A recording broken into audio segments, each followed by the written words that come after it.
একই বর্ণ দিয়ে শুরু হয়েছে এমন শব্দগুলো দাগ টেনে মিলাই।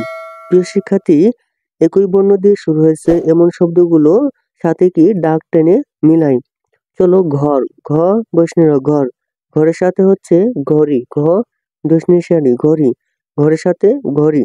তারপর হচ্ছে কলা, ক লেখাল্লা কলা, কলার সাথে কলম, কলম কলম, কলার সাথে কলম। তারপর হচ্ছে গাছ, গ্যাকের গাছ ও গাছ, গাছের সাথে হচ্ছে গাড়ি, গ্যাকের গা দশনিশারি গাড়ি, গাছের সাথে গাড়ি। তারপর হচ্ছে খাতা, খ্যাকের খা ত্যাকের তা খাতা, খাতার সাথে হচ্ছে খরগোশ, খ বৈষ্ণব খর গৌকার গো তালিবাস্য খরগোশ, খাতা খরগোশ। প্রিয় শিক্ষার্থী, এবার আমরা নিচে চলে যাই। নিচে হচ্ছে নিচের শব্দগুলো থেকে উম খুঁজে বের করি। প্রিয় শিক্ষার্থী, আমাদের উম খুঁজে বের করতে হবে।